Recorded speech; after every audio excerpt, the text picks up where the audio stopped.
Hello, ladies and gentlemen, and welcome to another Disjunct Confusion Thursday Night Hangout. Hello, good sir. How goes it on this beautiful day?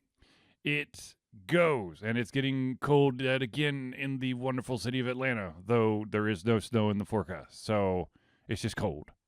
You mean like the whole next week that feels like I'm actually living not quite in Minnesota, but too damn close for my liking? Exactly. Ladies and gentlemen, warm weather, damn it. I'm sorry, Zealeus. Ladies and gentlemen, I, of course, am your host, Charlie, and I'm joined once again by the prolific commenter himself, Zealeus. Indeed. It is good to be here. Good to be alive. I almost made up a new word for you, which I don't know what that would have meant, but whatever. It would have been the best word ever. Oh, of course. Ladies and gentlemen, this, of course, is the Thursday Night Hangout. It's a live show where we try our best to cover the topics most important to you during the show. At any point during the show, if you have any topics, questions, thoughts, opinions that you would like to add to the show, just add it to the chat and we will add it to the show. If we do unfortunately run out of time, we will add it to the very next show. So without further ado, let us get into the first story. Let's get the heavy hitting one out first. It I think it broke today. That the director, as many people call him, the visionary director, David Lynch, has unfortunately passed away. I'm going to be totally honest with you. I don't know much of his stuff outside of Twin Peaks, which was phenomenal. But he has unfortunately passed away at the age of 78. I most know him for the Dune version from like 1984. Hold on, I pulled up his IMDb page just in case. Year of the book called 1984, but still around there. Dune was, oh crap, he had 1984. Wow, I know something. Which was really good. I thoroughly enjoyed the David Lynch version of the movie. Mm-hmm. The trick with Dune, I mean, the new Dune movies were phenomenal, but there's so much with the visual effects that you just couldn't do 30 years ago. Like, it just wasn't possible. Right. But I feel like what he did with the resources available at the time, I enjoyed it. And it was very faithful to the book. Mm-hmm. So I thought it was good. I thought that, I know a lot of people didn't like it, but I think Sting played a hell of a Fade Ralpha, which I won't say why, because telling you why is a complete spoiler for anything with it. But I thought he was fantastic. I really enjoyed Sting in the role. So I thought it was good. I enjoyed it. Same with you, though. I think most of the David Lynch movies were like a little bit before our time. As far as when we started watching, and I'm not somebody who goes back and watches old movies typically either. That's just never been something I do. Yeah.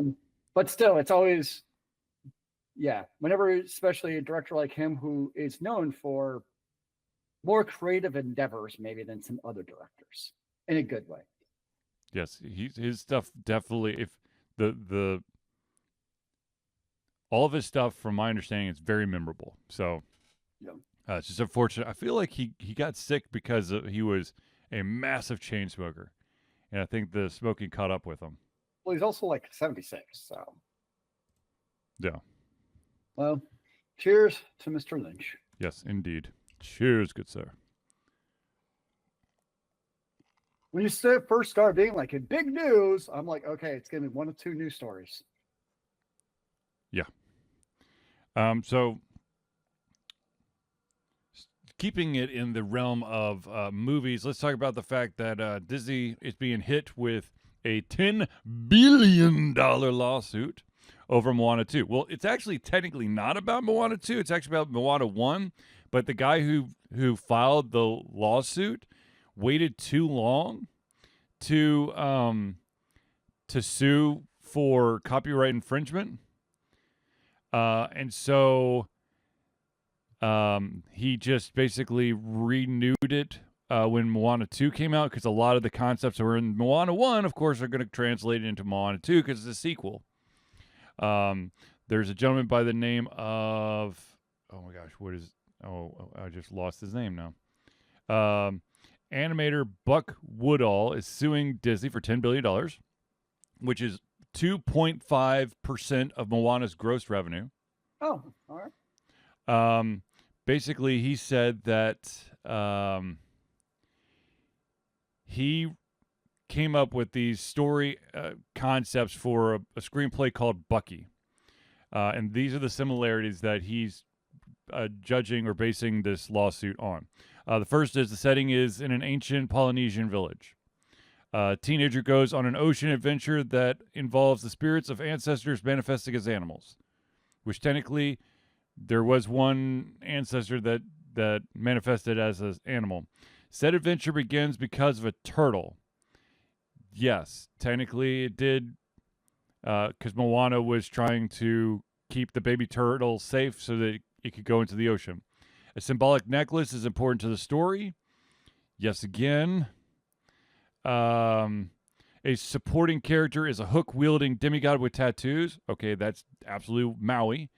A large creature is hidden in a mountain. Yeah. The crew is sucked into a whirlpool portal. They didn't really get sucked into it. They were more like they fell into a portal to the underworld. So, yeah. I feel like it feels like the Nintendo patent lawsuit against Pal World, where there's like those similarities. Yeah. But just how similar is it? I mean, I'm sure if we looked at other movies, I mean, think about like every book should basically be sued by the Tolkien estate because he literally started the fantasy genre. And other authors have used dwarves and elves and other beings that did not exist before he invented them. So does that mean that the Tolkien estate should have gone back and sued like every single author thereafter who used those fantasy concepts? So that's where it gets a little bit sketchy to me. But on the other hand, if it really is a case of this gentleman basically proposed this idea, and they're like, "Oh, this is an interesting idea." Waited a year, and then basically stole the idea. That's also a little bit sketchy too. Yes. So, from his perspective, I could also understand why he feels the way he does. Yeah. I mean, I see some. Yes, there's definitely some similarities. I mean, the blaring one that's absolutely like pretty hard to deny is a supporting character is a hook wielding demigod with tattoos. The rest of them, do you know how many stories are set in like an ancient Polynesian village, or if for for a lot of the fantasy novels, something that kind of resembles kind of like medieval Europe, but they just change the names. Well, I don't think it's that any one of those. I think it's the number of similarities. I think that's where the contention is. Yeah, let's see. He listed 1, 2, 3, 4, 5, 6, 7 similarities. Yeah, I think that's what it comes down. It's like you're right. If it was just the hook wielding demigod, then then there would be no case probably. But I think it's when you get the 7 similarities, which, to be fair, I'm not seeing the movie, so I can't really. Well, I mean, the number 7, the crew gets sucked into a whirlpool. That's not really. First of all, there's not a crew. It's just 2 people. In my mind, a crew is like a crew too, bro. We're a crew. We're the Alt Confusion crew. Look, damn it! I've watched way too much One Piece. Okay, a crew consists of a navigator, a captain, a shipwright, some muscle, a cook, a doctor, an archaeologist. Okay, so let me ask you this: when you play FTL, and all of your people have died, you're down to 2. Yep. Is it still considered a crew when you have 2 people left? No, it's called a lost cause because you're not going to make it to the end of the game. Fair enough. Yeah, I mean, I can. There's only one thing that absolutely 100% yup, but the rest of them, it's so vague. I mean, I could write. I mean, let's see here. Symbolic necklace is important to the story. Well, it's usually some sort of, you know, heirloom. So it's a necklace. Could have been a ring. Could have been a crown. Could Well, have was been a it a toe necklace in tag both for of all I them? know. I think that's the key, though. Was it a necklace both in the original script and the movie? True. I don't know. I don't know. I think that's the key. Is like not just an heirloom, but like how precise is it? Right. Anyways, so this dude is suing Disney. My guess is this dude does not have millions and millions of dollars to keep a lawsuit alive, and my guess is either right or wrong, Disney is going to ask for extension after extension after extension until they either work something outside of the system with a huge NDA attached to it, or the guy who's suing has to just give up because he's out of money. So I mean, once again, the oligarchs win. Yep. Hooray! Usually the case.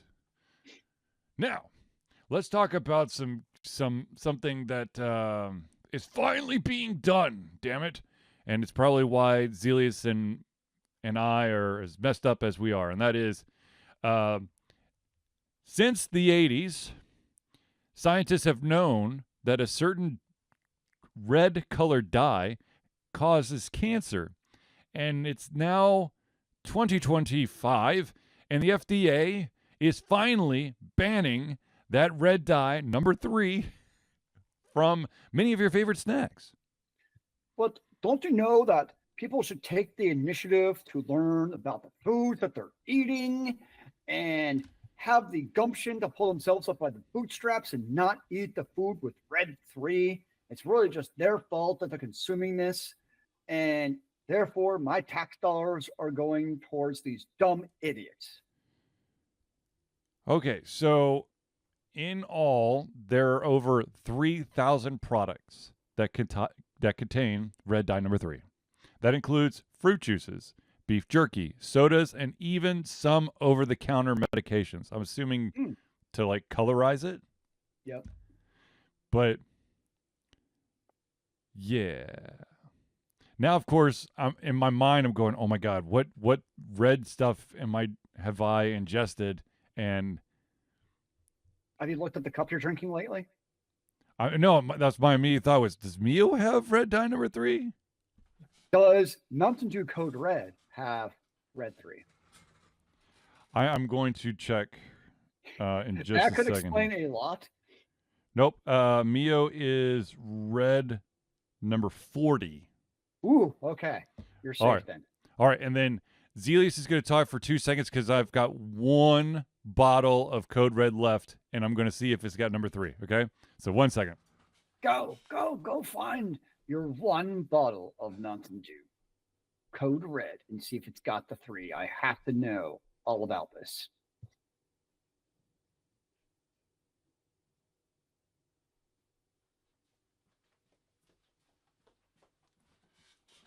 Zealeus, you talk too much. I try. Let's see here. We have red 40 again. All right. So I'm safe. However, if people out there have, say, I don't know, I'm going to go to a random page because you could go to the EWG website, and apparently you can find all those, I guess, over 3,000 items. I don't know any of these things. And to be accurate, you actually have until they actually have like 5 years. So it's not like tomorrow, all of a sudden. No, they're not going to pull everything off immediately, but yeah. So there is a little bit of a leeway for them. You can. Okay, let's look at candies. I don't know any of these candies.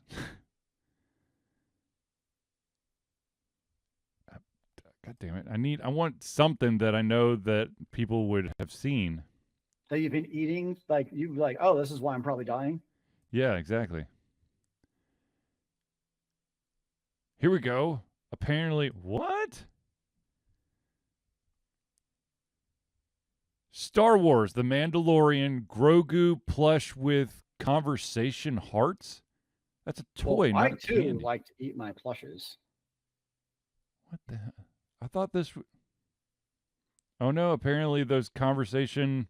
I'm guessing that those are the those chalky ass hearts you get for Valentine's. That's probably what will kill you. It's those Valentine chalk hearts. I know other states had already banned it. Like I think California, if I remember, I had already banned it before this. Yeah.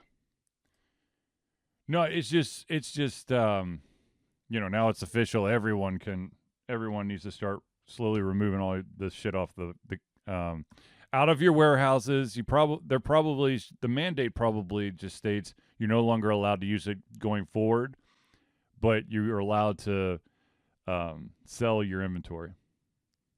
Would be my guess. But who knows? It looks like from what I've seen, from like looking at the list, it's more like fruity, not fruity, like candy or like things with frosting seems very prevalent. Oh, I'm sure because you want that pure red color, like sugary type of things or beverages. Yeah, that's what it's not going to be like, red. I don't know, crackers. It'd be like red velvet cake. I think it's where you see it from everything I've seen. That bright, vivid red. How about M&Ms? I think M&Ms they actually they used to, but I think they took the step years ago to get to not have that color, that version of red. Maraschino cherries. Like if they're not red on their own, you got issues. Now, you want to talk about crazy. Let's talk about the craziness from the next story, and that is that, as we all know, there is a certain tradable card game out there that does cause people to go a little cuckoo. And there has been some there was definitely some violence that was caused by said trading card game, especially during the pandemic. And apparently that chaos has not slowed down, even though the pandemic is technically over. And that, of course, is the Pokemon trading card game. There is now, apparently, you can Google this and find video footage of individuals getting into fistfights and brawls in the middle of Costco to get those exclusive Pokemon card packs. Also, in the same locations, there is a heightened theft rate occurring for those specific items. I'm sorry. That's why I saw the same videos for specifically on Costco, because that's where you can like buy the card in bulk. Yep. So people come in and take like all of them, and I get it. Like on one hand, Costco doesn't really care because it's like we're making the money either way. So what's the big deal? Yep. But on the other hand, it's kind of shitty because like 98% of those are just being purchased to scalp. Oh, absolutely. And that's the crappy part. Like that I hate about it is they're just for pure scalping, and it just irritates me. Yes, I mean, everybody is trying to find a way to make an extra buck, and it kind of, I don't even think it was that bad with like, I mean, there's been some severe scalping when it comes to like new consoles, but I think that, I think more you're going to get those, the purchases of those are becoming less and less, are more and more focused on pre-orders online instead of in stores. Well, I think the problem with the Costco situation was there was like no crowd control. It was like, remember like those old videos of like when the whole midnight Black Friday thing was like a real thing? Oh yeah. And you see like videos of people like literally same thing, like fights like this, trying to get the big ticket items. And that was the major problem of this, is from everything I saw, it was just a big crate in the middle, and it was just like a run and get it. Yep. And it just created mass chaos because just terrible, or not even terrible, just no crowd control. So people left to their own devices are dumb people. Now, I will say that at my local Kroger, this random Pokemon box showed up that is like it's a vending machine. It's not like a vending machine. It is a vending machine.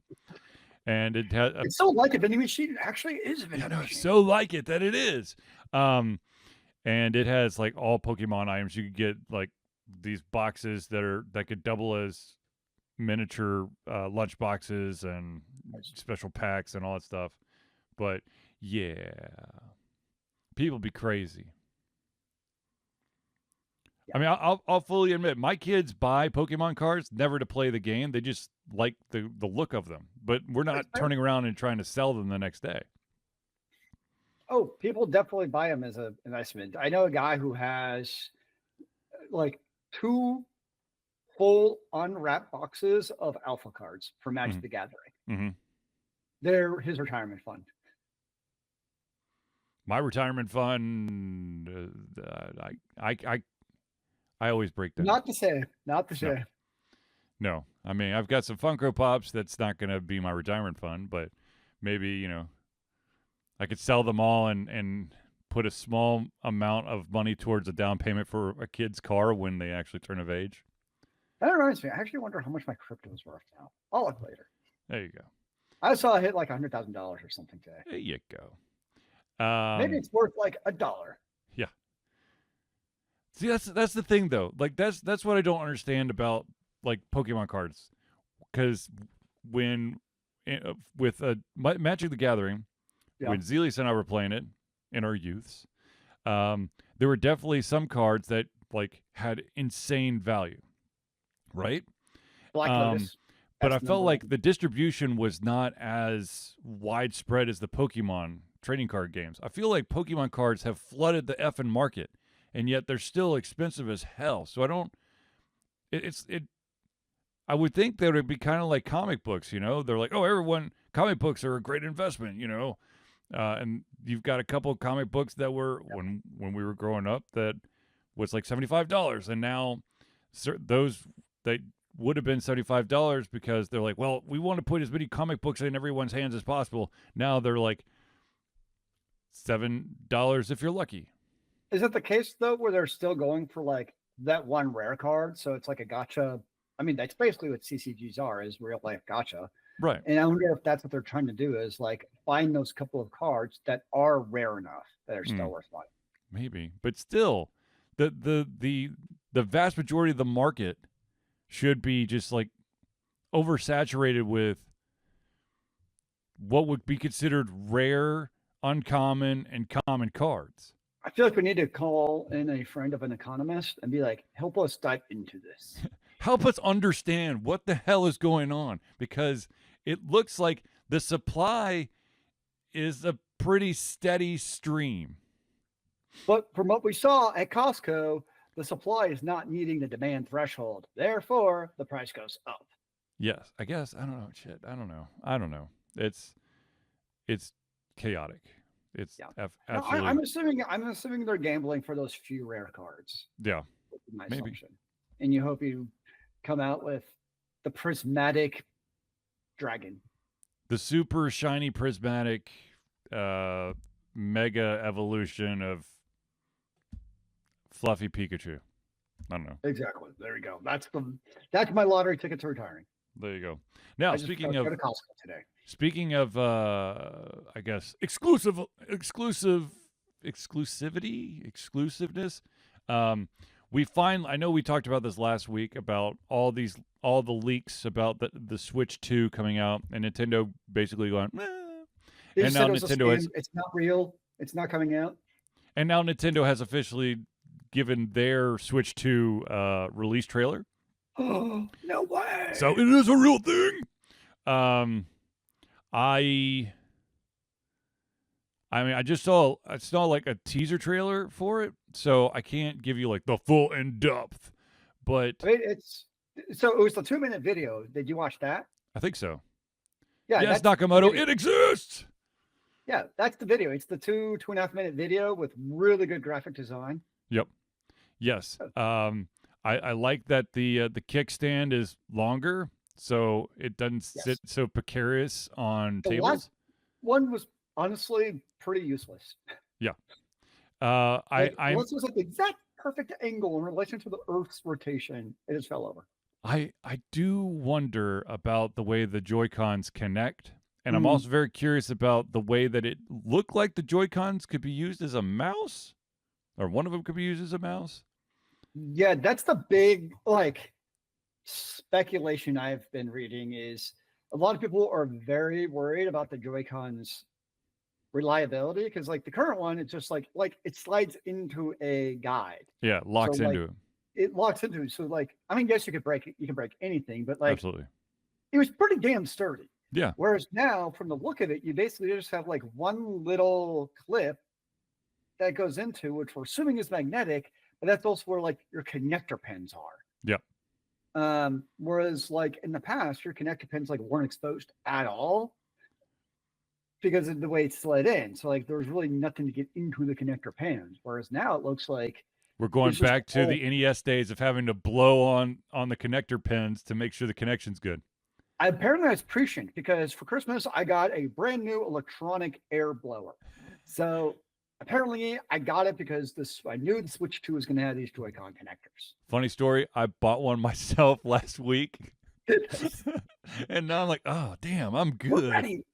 But that is understandably, I think, a big worry because even like when you're holding it, like in the regular mode, and you have those, like it doesn't look like it's going to be as rigid, like almost like I can pull it off by accident. Yeah, is how it looks, honestly. Like you get really into a Hades game, and you start like, oh, come on, and also it just pops off, and you're like, I'm a bitch. The fast button mashing causing your hands to kind of flippy, and then. Yep. Yeah. And that's, I think, most people's understandable big concern is just how secure is that connection and what is like, how protected are those pens because that's the other big selling point of the Switch is you pop off the Joy-Cons and now you pop it into that, I don't know what the doohickey thing is called. Or you basically use them individually, which are phenomenal features. But like, if it's going to almost degrade the lifespan because your connectors are now exposed, it's like, interesting. I hope it's not some cheesy thing where like, when you take out the Joy-Con, you have to like put on this other piece of plastic or rubber to protect it because that'd just be totally lame. Ah, yes. As soon as you unplug it, then you have to put the protector over the cover. Exactly, because we either know. I mean, it'll get lost 100%. Like, everybody who owns a Switch would just lose it. It's going to happen. So that's a little bit worrisome. However, the exactly, good thing is, Nakamoto, we're going to see the Joy Condom. It's exactly what's going to happen. Okay. One of the good things is, speaking of Joy Condom, I do appreciate that they didn't come up with some stupid name like the Wii U. They just called it nice and simple, straightforward, to the point. Switch 2. Yeah, exactly. Like, it's not like the Switcheroo or the SwitchCon or the Switchy Poo or some idiotic name. We're like, oh, damn it. Nope, just Switch 2. We can go with that. Yeah. There's still time for it to simple. change names, though, Zealeus. Sorry, one time? I said there's still time to change names. That's fair. Okay, the Switchy Poo, I'm totally buying. Switchy Poo. Is I do appreciate that the Switch 1 games are fully backwards compatible, including the cartridges with the Switch 2. It makes sense because it's basically the same device, but still, it's very great that they did that. I mean, it seems to be the theme with consoles nowadays is backwards compatibility, but still, you never actually know. Right. Especially if the cartridge is from the Switch 1 are backwards compatible. My question is, will the saves transfer over to a Switch 2? Nakamoto. After a Switch 3, we get the Nintendo Switchy 4. There you go. That's when they start going crazy. So yeah, I hope the saves transfer over, like there's some kind of transfer save mechanism between Switches. There's a dock, obviously. Yes, but what kind? Did we hear anything about the dock? Yeah, they've beyond the teaser video that basically just shows the physical Switch. Really, other than the backwards compatibility of the Switch 1 and Switch 2, there's like literally no information given. Okay. That's all we know. Switch 1 games work with a Switch 2. Beyond that, who the F knows? Yeah. So we'll see. The other big question that nobody actually knows the answer to is what is the screen? Mm-hmm. Is it going to be LCD or OLED? I've heard rumors that it's LCD though. Which would be lame. Yeah. Honestly, if it comes out and it's LED, I'm like, do I just wait a year for the OLED model anyways? Mm-hmm. Because they're going to come out with one, right? Yeah. At this point, I mean, they did for Switch 1, so why wouldn't they do OLED for Switch 2? So honestly, I'd just probably wait for the OLED model if the Switch 1 does not have, if the Switch 2 V1 does not have OLED. What you're looking for is the Switch 2 Pro. The Switch 2 Ultra Maxi. No, no. I had more to say, but I stopped for everyone's benefit. Yes, please, God, no. So no, I think it's a bigger screen too. Yeah. It looks like those analog sticks are a little bit more substantial than the original Switch analog sticks. They do. I did see that. I'm assuming that the Pro controller will be nice and backwards compatible. Yes. Well, I would assume so. I mean, it's just they're not going to try to reinvent the wheel. They're just going to keep it Bluetooth. Yeah, I mean, it's a great controller. Yeah, it's actually, it might be my favorite controller. I just wish it actually worked with the PC better. Mm-hmm. So I love that controller so much. So yeah, no, I think and it was what, April 2nd was release date, I think. For which one? The Switch 2.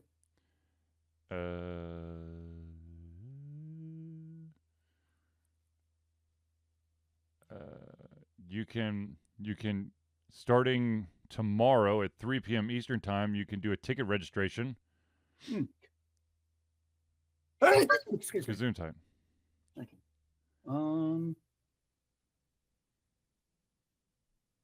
But okay, that's what it is. So they have the Nintendo Switch 2 experience at host cities in April. Yep, and that's where you can sign up for the ticket registration. And those host cities are, I believe, New York, LA, Dallas. I don't know if the LA. My heart goes out to all those individuals affected by what's happening in Los Angeles. I don't think that Nintendo's going to be able to host their LA event. Yeah. Atlanta's available though. Just saying. So I was right. So it's just sometime in 2025. Yep. We don't actually know the date. Yep. So interesting. Yes. I'm excited about it. Yes. I'm assuming you are, because I know you play it. Oh yeah, I do, and I'd be very interested to see. Now, my understanding is that the new Mario Kart is going to have up to 24 players. I think we're also seeing is a lot of parents buying the Switch 2, and all of a sudden the Switch 1 magically finds its way to a child's hand. Yes, that too. I think that's going to be a very common path. Here you go, sonny boy. Some ancient technology from yesteryear. But look, the screen is still color and the battery lasts more than 10 minutes. Ta-da! Unlike my Game Gear that I just stopped buying batteries and just bought the adapter to plug it into the wall. Yep. Because holy crap, 6 batteries every 3 hours is expensive. Yes, they are. And yes. Also gets really hot. It's just a little hand warmer. You can save on heating bills. It's a severe hand warmer. Nice. Yes. Okay. It was Sega's way of trying to tell you to stop playing when it gets too hot. Oh, whatever. Sega can't control me. Oh. Okay, let's talk about the next thing, and this also deals with games, but sadly, well, I don't know. Excitingly enough, in the year of 2024, on Steam, it was reported that 19,000 games came to the platform. That's a lot of games. A huge number for a single year. Now, That being said, in the same survey, it was found that of those 19,000, 80% of them had almost no players. Now, Oh, I do understand. Okay, so here's the thing. I understand that every single game that comes on a platform, no matter if it's Steam or the iPhone or Google Play or whatever, is going to be a hit. So I understand that there might be some diehard people out there. They'll 1 to, let's say, 90, 99. So double digits, up to double digit players. There's going to be those type of people, and then there's going to be those individuals who think that they have. I don't want to hurt anybody's soul, so I'm not going to name any exact games. I'm not going to look up which ones don't have any players. But there are people out there who think that this is a great game, and they spit it out way too early, and maybe 1 or 2 people bought it, and they saw how broken it was, and so it just died basically on arrival, or DOA. There are quite a few of those, and then there's also those people who basically think that they can utilize. Okay, let me make. I've been standing on this soapbox for many, many, many years. There is systems out there like RPG Maker that allow you to create your vision or your story, and you can, it's basically pre-generated worlds, but you could kind of change the stuff out. You've got access to a bunch of assets and whatnot. But if I personally will never pay for a game that was made in RPG Maker. I won't do it. Because, it would be cool to try out, and maybe that's your stepping stone to showcase, your story. Your storyboarding, or perhaps your level design, but no. Why not? I mean, if it's a good game, what does it matter what the source of the game creation is? I don't know. I'm a purist, damn it. I mean, every developer nowadays uses AI in some form or fashion anyways. True. I don't know. Because I also tinkered You want around them to with program it like Railroad Tycoon, and it only has to be piled in assembly. I was part of a Railroad Tycoon mobile game. That was Anyways, there you go. And we built that bad boy from the ground up. Gosh darn it. No, I feel like, I don't know. In some regards, yes, I know I feel like it's more when you do something through like an RPG Maker. I view it more as like a community mod. I don't know. I know we've tried. I know a lot of companies have tried several times to find a way to get the modders some money for their time and their effort, and it's always backfired. Yeah, for the most part.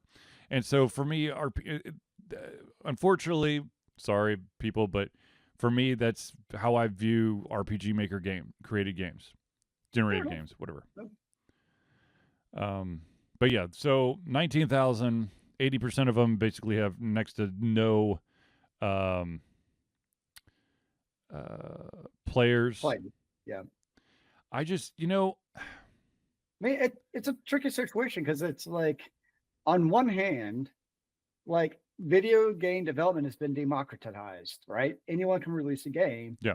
Versus like when we were growing up, like your game had to basically be approved by like the Segas or the Nintendos, and then also make it onto the shelf space, right? Like that was the only way to do it. You like the small little indie developers couldn't really do that. No. Whereas now you have that, the platform for the indie devs to be able to release games on Steam, and now other consoles, to be fair, like the PS5 and Xboxes, you can do on there now too, because of the digital access. Right. But the shovelware, and it's also a problem on the iOS too, is just the amount of shovelware you get there, because everyone wants to make, and I'm not saying this in a negative way when I say this, but everyone wants to make that buck from producing their video game. Right. And it's a conundrum because, like, on one hand, it's like the floodgates have been opened up, so now anyone can release it in the R, say of 18,000 games, versus if you locked it down, you might cut some of those out. And also, like, if you're a Steam, how the hell do you moderate 18,000 games? I mean, really, Right. like, you need a crazy workforce to be able to, like, check to see if the game is a legitimate game or not. Which The amount of overhead would be insane. its own nebulous term. Yeah. Even having community voting has its own pitfalls because the game could easily get review bombed, as we've seen so freaking often. So it's really a tough situation to deal with as far as what to do, because from a consumer perspective, it does kind of suck, because it would be nice to kind of like remember back in the day with Steam Greenlight. Yep. And Jesus, did they abuse the system for that? Yeah, which was a platform to, in theory, highlight some of these indie games and even bankroll them to some extent. Yeah. So there have been attempts over the past, but it's just at a certain point, there's just so many that it's like, yeah. And I know Steam has tried things like you can't like get achievements unless you have a certain threshold. Yeah. So I appreciate their attempts. But even then, it's still what, like 4,000 to 5,000 games meet that threshold. Right. That's still a lot. Yeah. No, I mean the fact of the matter is that 18,000 sounds like a lot, but there is some moderating. There is a little bit of gatekeeping. So some of the shovelware, the scams, the simple art asset flipping, yeah, is taken care of.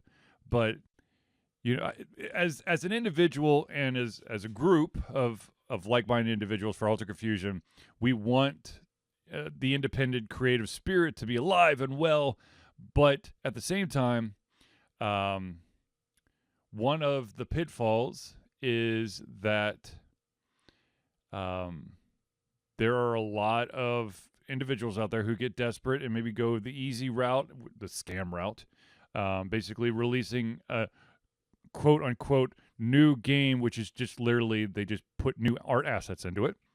Yep. And then increase the number by 1. Or if they're being really tricky, they'll add something else to the name so that it looks cool and original. And you've got those individuals out there who this is their first game, and so they're getting all the attaboy buddy pats on their back, and then they become absolutely crushed when no one buys their game. It's for those developers out there or creators out there. What I can tell you, and I've said this a million times, and I'll say it a million times more until I'm basically on my deathbed. Go to conventions. Find local game or developer or some sort of. If you're an author, find the local author group. Find individuals that are willing, that are all in the same kind of situation, that can help bounce ideas off or show off your game. If you have, if you are, I don't know, a dragon lord running through a shopping mall platformer game. Show it off to people. Go to conventions. Get it in front of individuals who don't know you. That's the important thing. That don't know you, because there's a chance. Yes, you're going to get people who are going to be like, this is ass. But you're also going to get those individuals who actually want to help out and will tell you, this is not as good as it could be. Here are some thoughts. And then you can take them or you can leave them. But I will be completely honest with you. The more you allow for the criticism, constructive criticism, to get into your brain and allow you to maybe think, oh, I didn't think about that, the better your product is going to end up being. What if my product is already perfect, sir? Impossible. You people just don't understand the perfection. Oh, now you're Jonathan Blow. Oh my God. Way to go, you don't Zealeus. play it the way you're supposed to play. You're supposed to play. That's not how you play my game. You know what? I'm going to actually release a game that has AI built into it. So when you launch it, it purely plays the correct way only. You can't actually interact with the game. It's like a visual novel that So you it's don't just an even, idle you game. can't even interact with. It's just an idle game. You know what I actually hate? Or like you see like, oh, this is like a game, like those action iPhone idle games. Yeah. But like they're MMO games where like you can't even like control your character. They just like go do their thing. And like I don't understand what this game is. It's like an MMO where my character like auto does everything. Why? I Yes. don't understand. Yes, it's all dice. It's behind the scene dice rolls that you don't control, but you can get your name and your pretty little icon avatar next to it, and you can feel special, or get really sad because you weren't willing to pay as much as the next person, and so you don't have the super rainbow ultra dragon unicorn core of awesomeness that gives you 10,000 times bonus points. But I don't have my mom's credit card to accidentally charge $600 anymore. Oh man, those were the days. Good old Farmville. Which, Back by the when you way, had to, just like- it's just we never did that. We never used our parents' credit cards to No, we never actually to buy did. things Actually, at Farmville. they didn't actually. Those type of gacha games didn't really exist when we were still kids. Yes. By the time those gotcha games were out, it was gonna be on our own dime. And good Lord, my parents would have beat me if I did that. And I say that in the most loving way possible. Yes. Yes. Absolutely. Absolutely. All right, ladies and gentlemen, we're going to pause real quick to thank the individuals who helped Alter Confusion be the beautiful and amazing Alter Confusion that we are today. And these, of course, are our friends of the show. So without further ado, whoa, hello. I hit the wrong button. Let us start off with the Indie Cluster. The Indie Cluster is an independent The Indie Cluster is an organization of independent game developers that want to gain exposure by being involved in the community. They collectively journey to popular conferences as a traveling booth to help gain attention for their games. They make partnerships in local communities to bring games to the mainstream mindset. They highlight local, unusual, and rare concepts to challenge the paradigm of the common.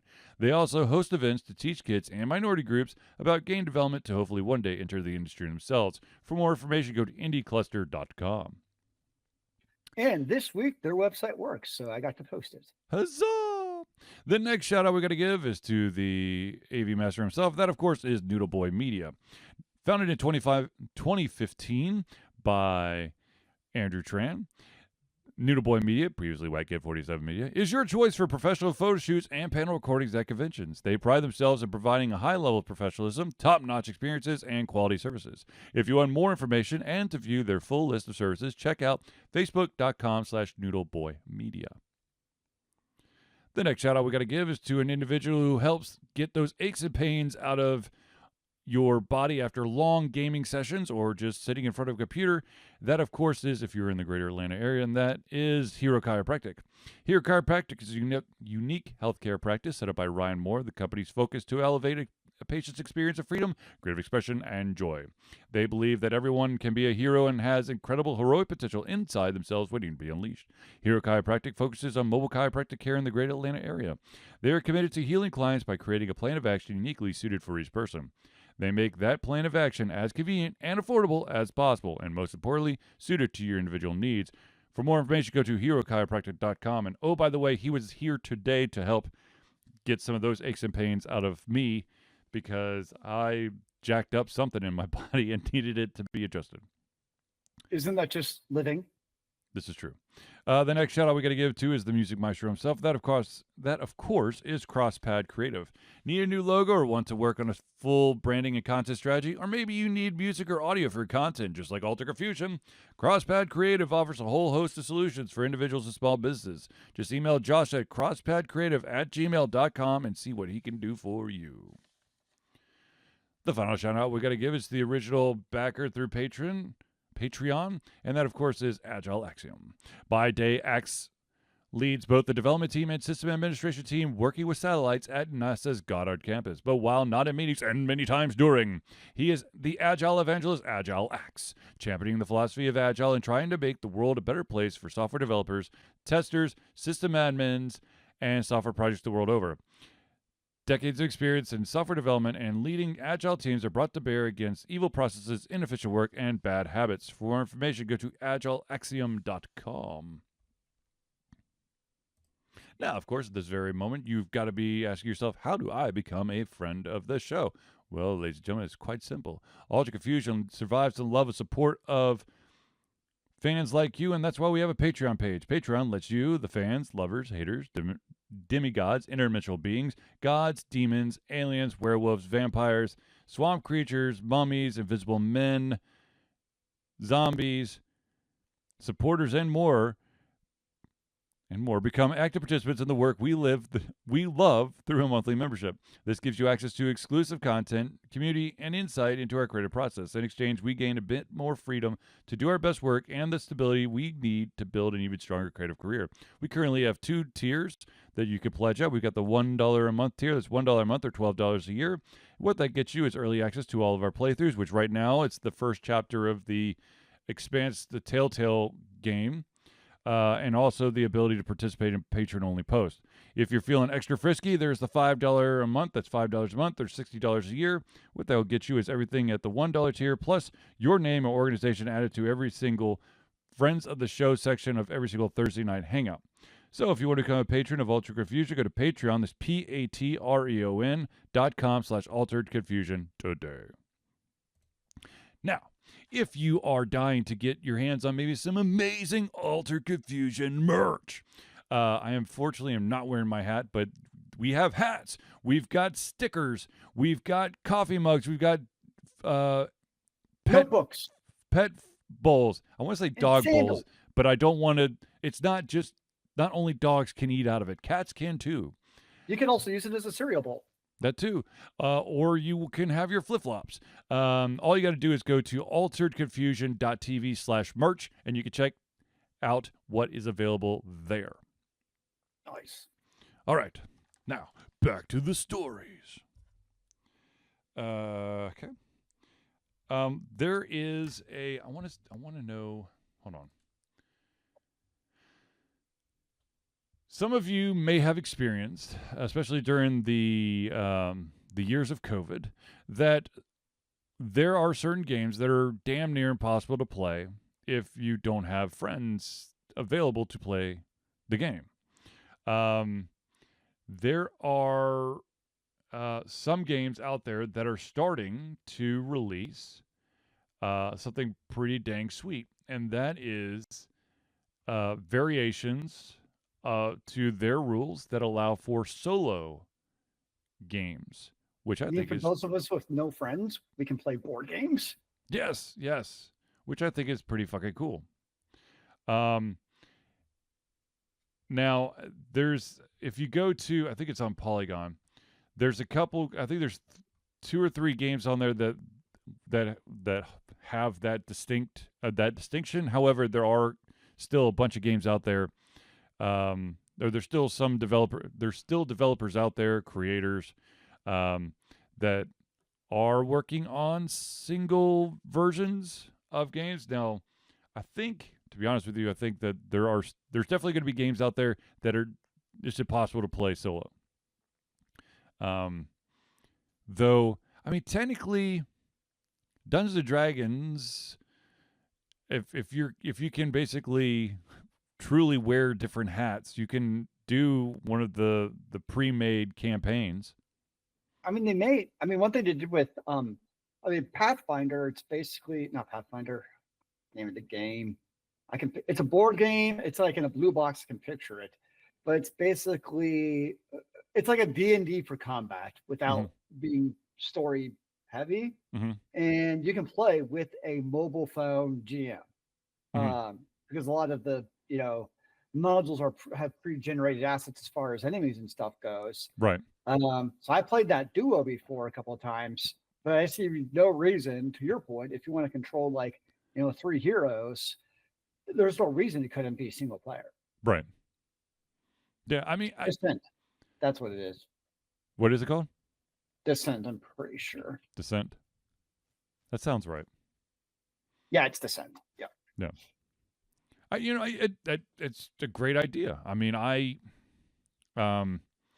the other thing is that sometimes, and I will include myself in this, there are certain games out there that I'm really interested in playing.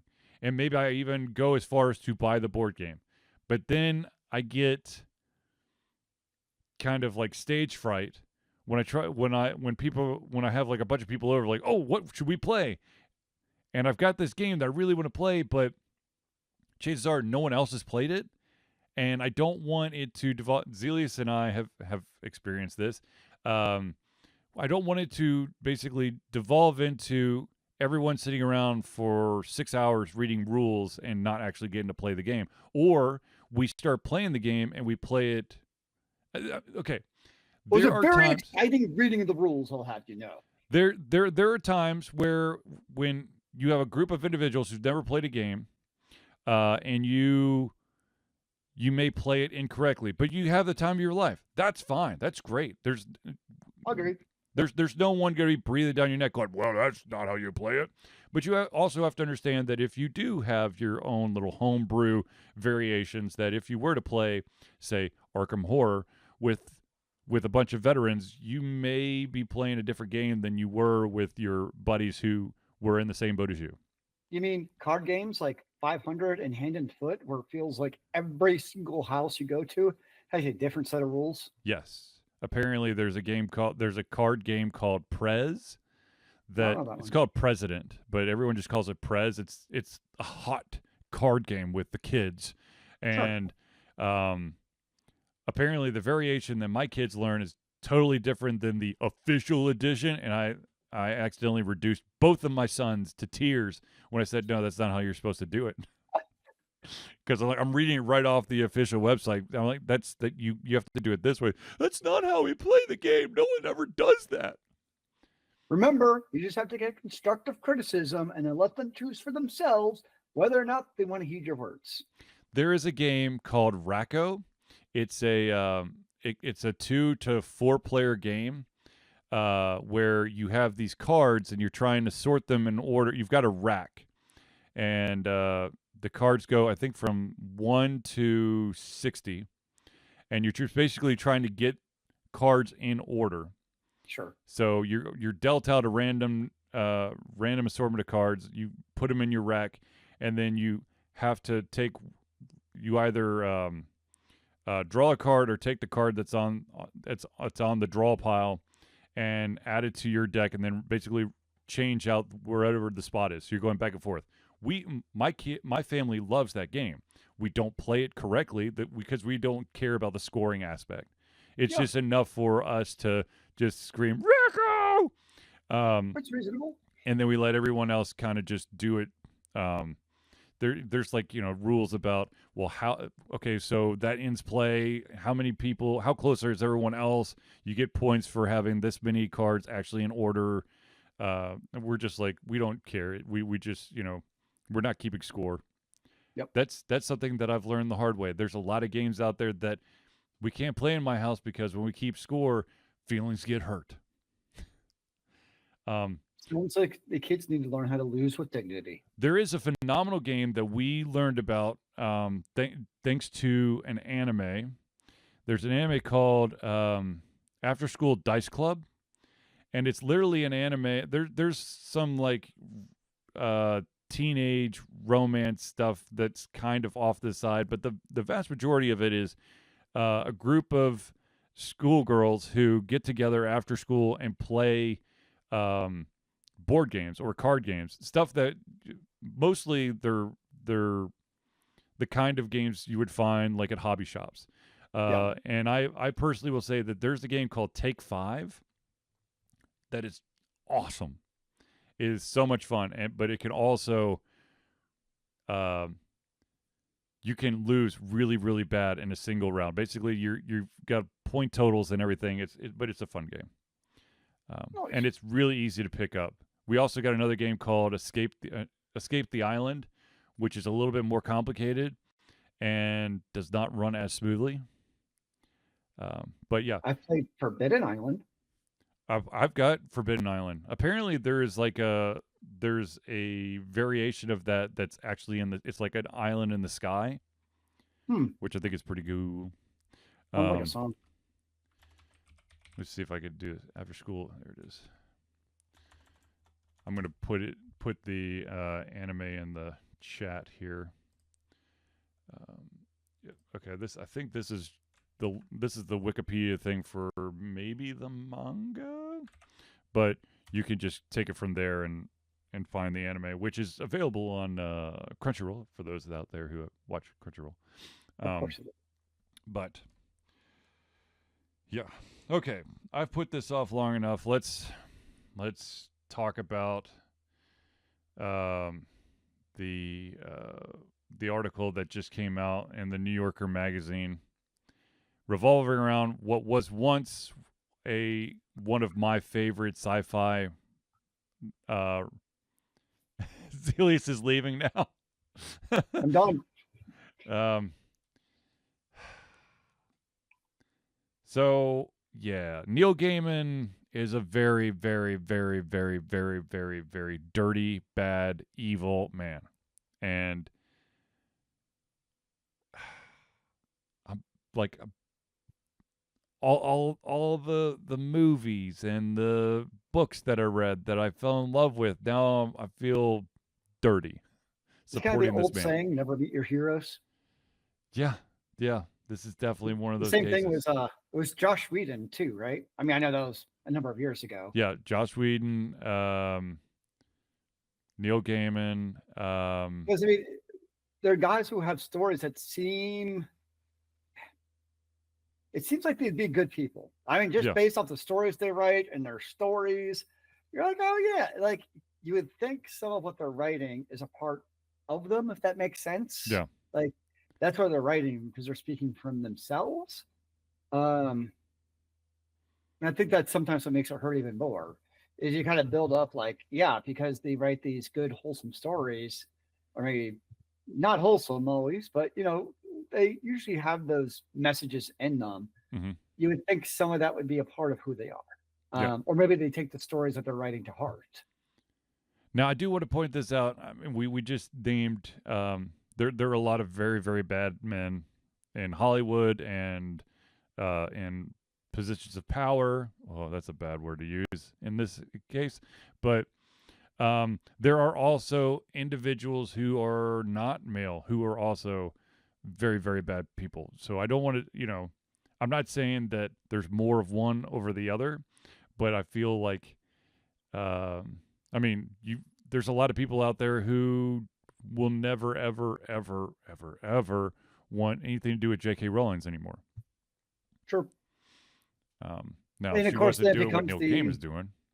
The thorny issue of if the creator of a IP does something reprehensible, are you supporting that person, right, and what they did or their beliefs or whatever you want to insert here, by also then supporting their work? Right. And I think that's where it becomes a thorny issue. I